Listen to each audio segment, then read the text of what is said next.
खुलुमबाय बड'लेण्ड आइजो YouTube channel नायगिरिफोरखौ फिन खेबसेबाव आङो दिनैहाय नोंथांमोनखौ फिन खेबसेबाव आंनि गोसो गोरबोनिफ्राय बरायहरबाय आंनि भिडिअखौ जाहाथे आंनि बाथ्राखौ खोनासङो दा लोगोफोर खोथाया बेनो जे खोथाया दुखुनांथावनाबो जा सानथावनो गोनांबो दिनै खोनानो मोनदों नै 7 खालार खालिहाय बनसु आफादा उदालगुरियाव बड'लेण्ड दाबिनायनि मोनसे मेल खालामदों मिरु आफादनिनो सासे दैदेनगिरि बिमल बसुमतारी बिथांखौ माने मेलनिफ्राय बिथाङा फैबाय थानाय समावनो हरनि 10:30 रिंगायाव बिथांखौ जोखोम खालामदों बियो दा दाया बिथां बिमल बसुमतारीनि ना सोरनिबासो बेखौ मिथिना मोनाखै दा बिथांखौ मिथिनो मोनदों जे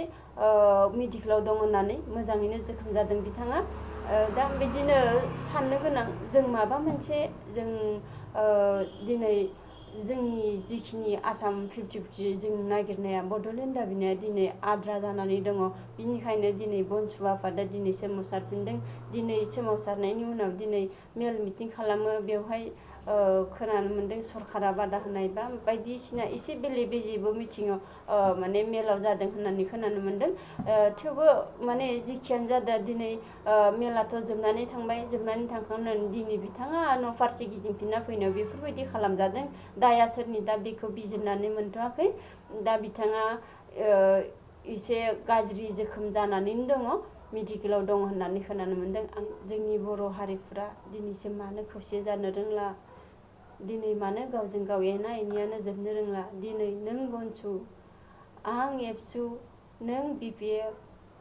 आं UPPL बिदि मानो जालायगासिनो दिनै जों बर'नि फिसा जोंनो खौसेथि नांगौ होननानै दिनै मानो रावबो बुंनो रोंला बेसो खोथाया दा बेनिखायनो आं बेखिनिखौनो आङो दिनै नोंथांमोननो शेयार खालामनो होननानै फैदोंमोन बे भिडिअखौ आं बेखिनियावनो दोनथ'नोसै गोजोन्थों जय बर' हारिनि